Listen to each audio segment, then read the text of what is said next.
Hello, my friends. I'm here a little bit earlier today. Hi, this is Natasha for those of you who are just joining me, and I'm here to talk about life and my life specifically.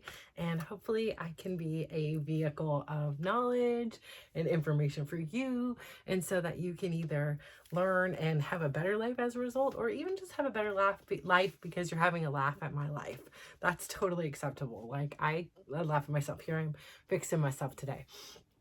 So again, what day would it be without being another crazy day? So today was Monday and I got to sleep super late. My back was killing me, but I pushed through as I usually do. I got up. Again, this is not the week yet that I'm like back on my routines, and I am such a creature of like, I need my routines, but that's okay. But there's a lot, so there's just so many things that are calling my attentions that out of the routine. But I think by the end of this week, and definitely by the end of this weekend, I will be at a perfect place. So I had a physical this morning, and it was like 45 minutes away with traffic, or at least I allocated that much time, and that went really well. Like, it was like official, like the words obese had left my chart, and like everybody there was like, I'm so proud of you. Like, that was what you've accomplished is really hard, and the fact that you're being able to maintain it is also hard. So like, be so proud of yourself. And it's like, it's so funny because you start talking about it, and like, like they talk about in these forums, like, oh yeah, like I know how hard it is to cut calories and do those things, and I'm like, I just don't do that. Like, I do by nature because I'm not eating breakfast, lunch, and dinner, snacks, the crust of my kids' grilled cheese. Like, I'm not just grazing and like, oh, they didn't finish this, so I'm going to finish it because I don't want to waste. Or, I'm not like obsessed, with it. And I'm like, what I am obsessed with is like my working out and how good that makes me feel. And then my conscious choice to say, I can eat whenever I want within this period of time. Like, it is still a good amount of time. I have 8 hours to eat. I sleep. Like, that just means I'm consciously choosing not to eat a few hours a day, which, oh yeah, by the way, I don't really like breakfast that much anyway. So it's not like it's like this loss. And again, like, my body is adapting and it's thriving in this situation. And so I have no need to do anything. But it really just makes me think. Like, I've been thinking today a lot about it because it's like when you have those reminders. And so I was like very adamant, like, I am going to close my eyes. I am going to turn around.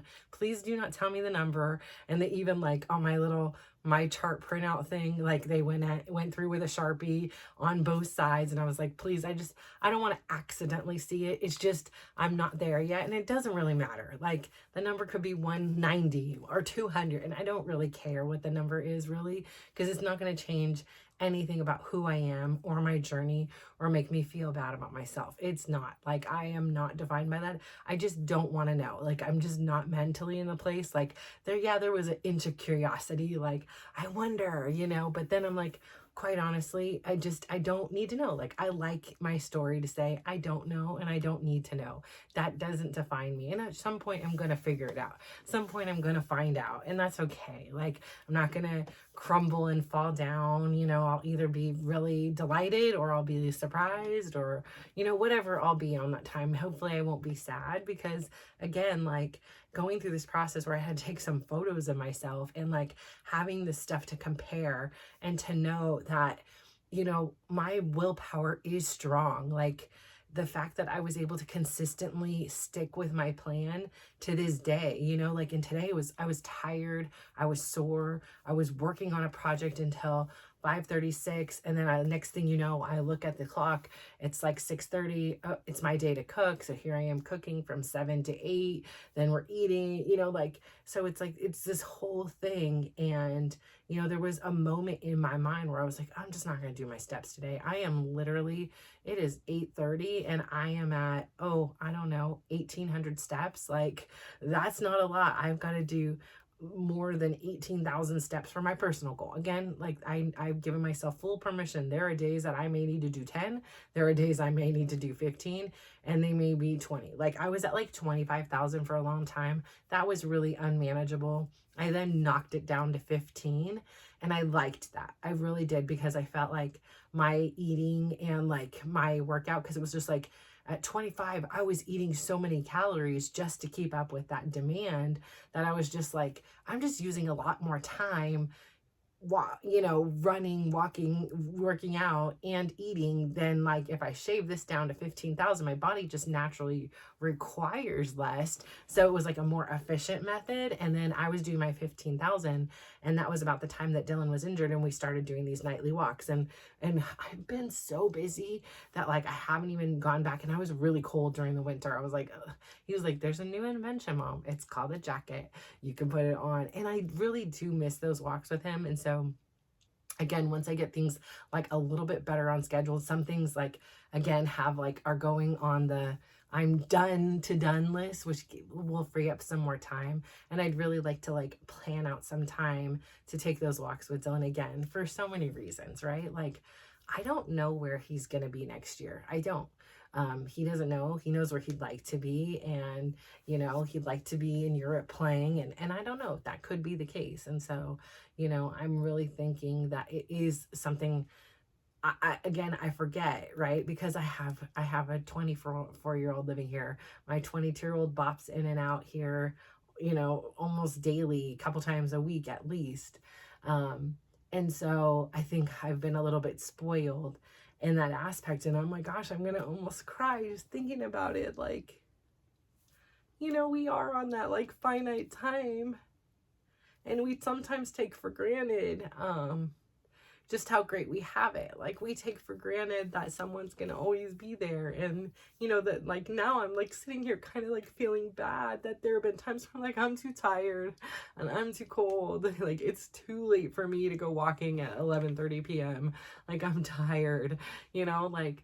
And so I think if we make a plan, like, that's important, because I don't want to be the person who said no to him, and now I'm like sitting here and realizing like I did, and that makes me so sad. Like, oh. So I'm sorry, Dylan. I should have never said no, but it's like it's this juggle between like, before I never said no, and I did everything everybody wanted when they wanted, but 11:30 doesn't work for me. I'm like, ask me to walk at like 6:37 and I'm down. Like, I'm tired, like, yes, like right now it's 11 o'clock at night and I'm doing this. This is my first chance I've had to stop. But yeah, like, it's hard sometimes, right? Like, oh well. Yeah.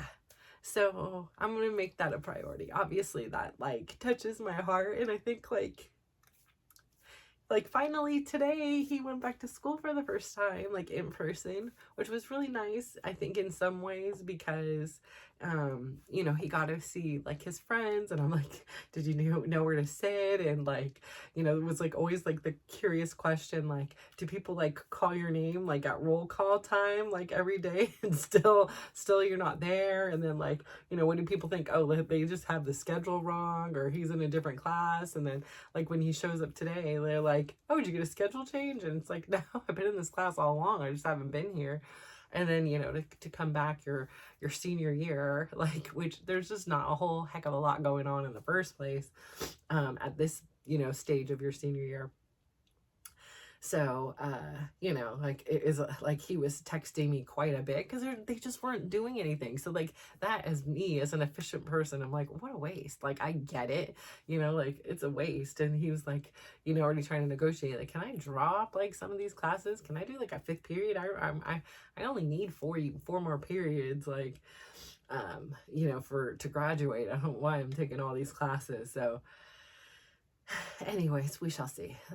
Like I say, he's got like 2 weeks of school, and then he's got spring break, and then he's got like 2 weeks of school, and then or maybe a month or something like that. Then he goes to Europe. So like, it isn't that much. It isn't that deep. But yeah, like, but yeah, I'm sitting here today a little choked up thinking about that kid.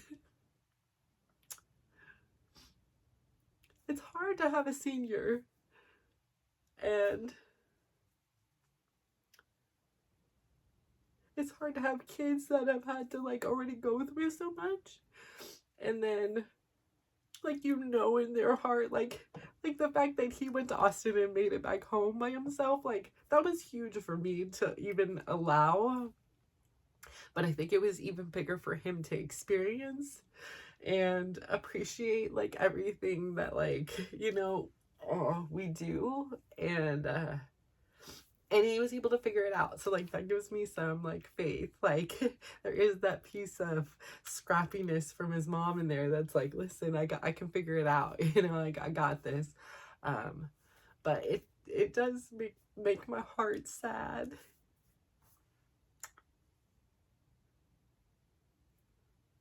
At the same time, like you're still so proud of wherever he'll end up. Like again, like I struggle, and now that, like, you know, his friends were like found out that he got into UCLA, like one of his other like really good friends since they were like 5 or 6 years old, he too got in. And I was like joking, I'm like, oh, roomies. And he was like, nah, I'm not going or whatever. He goes, well, if I go, we will be, or something like that. And so you know, there was an if, and that was the first time I heard that. And he's just so funny. Like he like is so like clueless about this whole college thing, like clueless about like any of it, like really, like just third kid. It was just like, okay, whatever, apply here, apply there, like so clueless. And like, but I think like he found out like somehow these kids knew, I don't know how kids know that there was only 8 kids from his entire school that was accepted there, and he was one of the 8. And you know, that's a quite an accomplishment, especially since, again, you know, I'm the advocate for the unconventional way. Like, you know, somebody may hear what, you know, that they're there and have this illusion and expectation of how it is they got there, but actually it was all the things that set them apart. I believe in my heart that is what got them to the position that they're in. So I say be you, and be really great at being you, and like really dive into that and show that, like, and then there's no regret. Like I feel like if you do what you think you're supposed to do, if you do everything everybody's telling you're supposed to do, and then you do it, and then you make all these conscious sacrifices, and then you don't get it because you want this end goal, then that's like a really painful experience. Like, but then if you're living your authentic self, right, you're like, okay, so like for example, my kid loved soccer, and he became a referee for soccer. He was a assistant coach for like rec leagues. He was a camp counselor for rec leagues. He was somebody who volunteered with the top soccer program, which helps, you know, players and athletes with intellectual and or physical disabilities to play. So like, you know, find what you like and really immerse yourself in it. He loved, you know, like I said, when he tore his ACL, he even delved deeper into the, you know, the gaming aspect of soccer, and then, you know, has like achieved these amazing gains as a result. Like he took all those knowledge and experience that he had on the physical game, the refereeing side, the coaching side, the mentoring side, and has applied it all here. And like they all like work in synchronicity together, and it helps them on every front. And so I say do that. Like start the clubs, like do whatever it is. Like, yeah, everybody starts a club. Like, okay, what, you know, but what does this club do? Like, let's define this. Like, what did you do? Like, what else? So I just say know who you are and try to discover who you are, because again, like I tell my kids, I'm still discovering who I am at this point. But I really feel like, you know, when that little caterpillar like spins into the little cocoon and slowly, okay, but actually it's actually kind of graphic. Like I remember once I was like, okay kids, mom ordered these. I was like, I'm ordering these. You can order these butterflies, and they come in as cocoons. I don't even know how, or they came in as caterpillars. I don't even actually know like how did they ship. I don't remember, but I remember the green net thing And I remember where we hung it in the living room on a hook. And we had the cocoon. I mean, we had the whole caterpillar, and then it turned into a cocoon. I think there were leaves in there. Like, I don't remember all the details at that point. But I do remember at some point there was literally blood in there. We were like, what is like what in the National Geographic? I did not expect this. How did this happen? Like, my kids are freaking out. They're like, ah, what is that? I'm like, oh my gosh. Like, I don't even let them watch like anything besides PG movies, and here I am like teaching them this graphic part of life. Like, what is going on? I'm traumatized. I was like, what is happening? But anyways, after the gore, there was like, you know, these cocoons, and then like slowly emerged these butterflies, and, you know, they were like trying to fly, and they were like, you know, flapping their wings and falling, and eventually they were able to fly, and we then released them. We didn't like keep them as pets or anything like that. But I just feel like myself, like I had been this caterpillar. And for so long, this little caterpillar was just scooting around and just kind of existing, like really not knowing a darn thing, like thinking, you know, I have to do everything for everybody else, thinking I find joy. Like, when people are happy, it does make me happy. I'm not gonna say it doesn't. I find a lot of peace in it. I find like pleasure in like seeing other people laugh and smile. Like, it warms my heart. And so it's not like it was like a completely unrewarding, you know, sacrifice. But like, I also feel like I love supporting people, and having this opportunity to support my kids and kind of educate and guide them and support my family members who, again, like my uncle, my aunt, they didn't have biological kids themselves. They raised me as a child, like one of their children, if they would have had kids, but they didn't. And so, you know, I just thought to myself, like, I have 4 kids. Like, what if one of my kids didn't get or didn't have kids, and something was wrong with them, like something happened, and me as their mom wasn't alive anymore to be able to help? Like, I would want somebody to help my kids. Like, and that's like what I think. Like, I think a lot of times about like, how would I feel, like as a mom, or as a, you know, daughter or whatever, how would I feel in that situation? And that really prompts me to take action. And, you know, I was just like, my grandma, who I adored, would want me to help her baby. Like, this is her baby, and her baby needs help. And so I know her baby is very much not a baby, but it's still, your babies are always going to be your babies. At least to me, my babies will always be my babies. Like, I adore them. I irritate them, you know, all the normal parenting kind of things to do. I'm so proud of them. I'm hard on them too. Like, I want to teach them, and you know, I'm sure I'm annoying, you know, they would love to interview them and see what their opinion is of me. Because I love the feedback, you know, like I say to my oldest one, he's like, well, we weren't allowed to do these things. And then I'm like, yeah, I took the feedback and I made changes. And he was like, well, that's not fair. You should have made the changes with me. I'm like, well, that was too late. You know, now I can learn. I'm older and wiser. And so I really feel like this caterpillar who has cocooned, and I lived in that cocoon for a really long time. My cocoon was, you know, I don't know, at least 120 pounds of weight. And I say again, like, being overweight is really hard.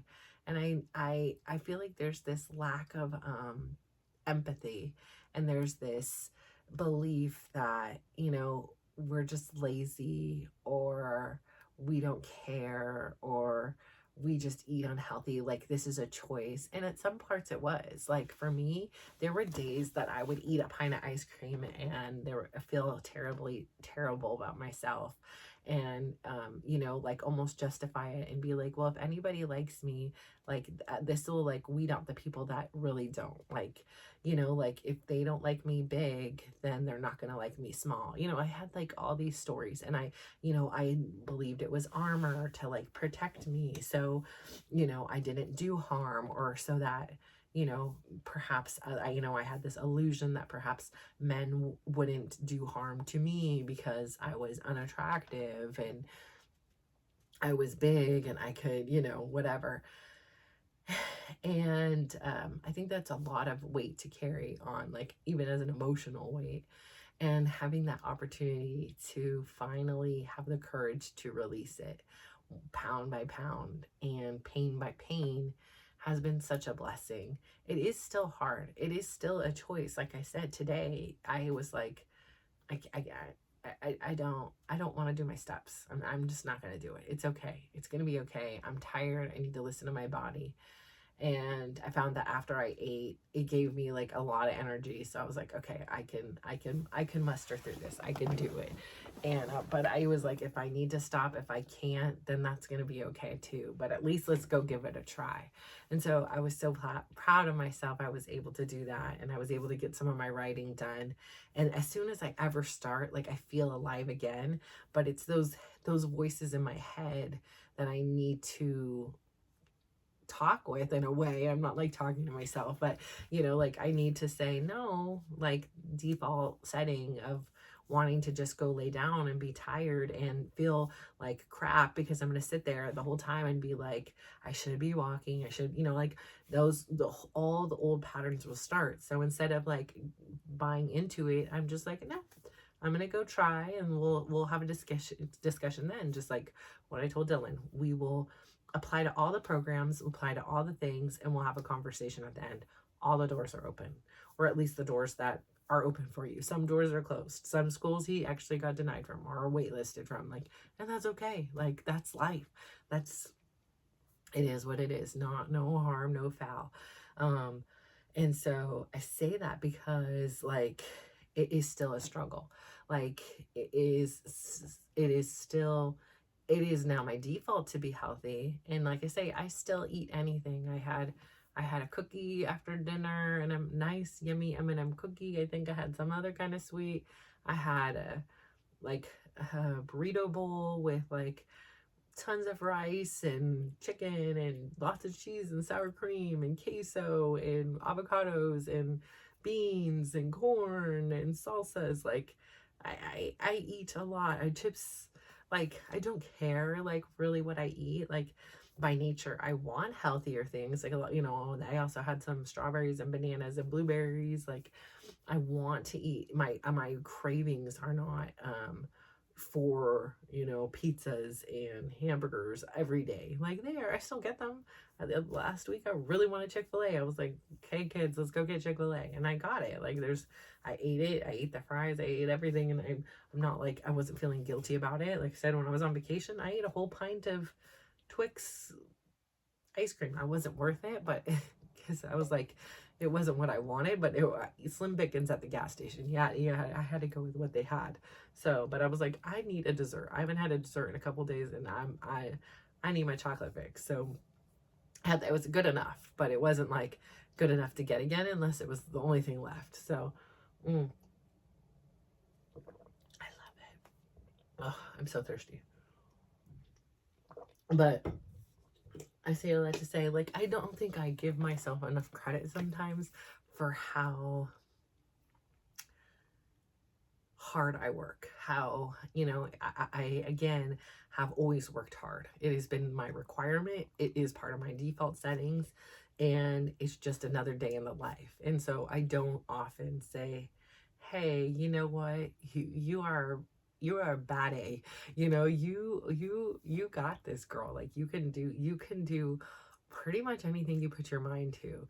You're sitting here doing this, and by day I'm in the car, listening to books on how to do this better and how to do this at all, and like learning, and then making plans to apply the newfound knowledge. And it's really encouraging me to like just launch, like get out there and launch. Like there's no better time than now. But now I have a reason. I'm kind of in my delayed reason, which is funny because they talk about the psychology of that in this book too. I'm like, okay, but I will get there, and I'm really excited for like this next couple weeks of my life to get things kind of back to organization and like things. So yeah, like, wow, again, you know, for all you senior parents out there, senior high school kids, like, I'm with you. You know, this is my third rodeo, third time doing it. And each one has been its own experience. This time, when this time of year when my daughter went, she was home for a pandemic. You know, when my son went, my other son had just recently had brain surgery. And so, like, each one has had these different times and their own odd, like, kind of like trauma things, like, associated with it. So now I'm like sitting here thinking, okay, that's weird. But um, it doesn't mean it's any easier. And I'm really close with that kid. You know, we especially this last year where, you know, I'm taking him to these PTs. Like, I've gotten, and we've done all these walks, and we've done all these things together, and, you know, we're gonna take a trip to Europe together. Like, I'm close with all my kids in their own unique ways, but like, there's certain times of everybody's life where that ebbs and flows. And right now it was like this intense time, and I'm really grateful for it. So really just soak up every second of your kids, no matter what age they are.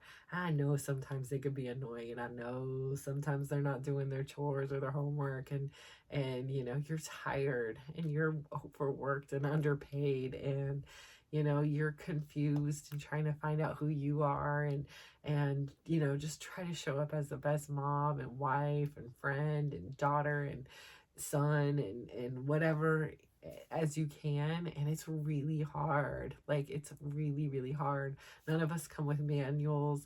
We all have our own personal expectations, and we forget to like communicate those with people sometimes. And it's just sometimes, like, adulting is really hard. But I can tell you this, like, everything does have an end, and everything does have an expiration. And so really try to remember that when you get frustrated and when you get annoyed and when you're tired, and you may not be able to fix it in that moment, but just like I say, like right now, like, I had this whole, you know, epiphany about, oh my gosh, like, I have had said no to him to walks like 5 to 10 times recently because I was too tired, too cold, or not. So, like, instead of him asking me at 11 o'clock at night, like, maybe I should go in tomorrow and be like, hey, you know, this 11 o'clock hour doesn't work for me, but I really do love walking with you. I really do miss it. Can we set a time and do every Monday at 7, or every, you know, whatever this is, at whatever mutually agreeable time? And I know my little jokester is going to be like, I'm available every Friday, anytime between 8 a.m. and 3 p.m., which is when he is supposed to be in school. And that little stinker, you know what? I just guarantee he's going to say that. I was actually shocked he went today, to be honest. And it wasn't even like a fight about it. He said, I just knew it wasn't a battle worth fighting. He's like, I didn't think there was any other way I could get out of it. And I said, you're probably right. And then, oh my gosh, I just have to tell you this. So I come into my room today, right? I come home. I am, you know, come home from the doctor's appointment. I'm working on a project, and I get up and I look out the window, and I said, oh, heck no. There is a big wasp. And it had the illusion like it was in my room. I'm like, and this is, of course, right now is the one time, the first time I'm home alone in months. I can't even tell you the last time I've been home alone. So I'm home alone. This stinking wasp is in here. So I go looking around for wasp spray. Cannot find it. So I find this thing. It's like a laundry detergent, but it says wasp spray. And I'm like, okay, I don't even know. This thing is not even going to spray. Anyways, I then finally get the courage. I'm double fisting. So I'm like spraying from both angles. I spray the dang window. I realize it is not in my room. Thankfully, I'm not complaining, but it is stuck between the window and the screen. So I was like, oh no, okay, that's fine. That's all right. We'll just wait until Chris gets home. So I open up the other side of the curtain, watch the curtains I hear, and you wouldn't believe there was a second one. There were 2 in there. I was like, no, this is not happening. And so like a fish in a fish tank, I just honestly like watched it for hours. Like as I worked, I would like keep looking up at this thing. I was like, oh my gosh, please guys, do not find your way in here.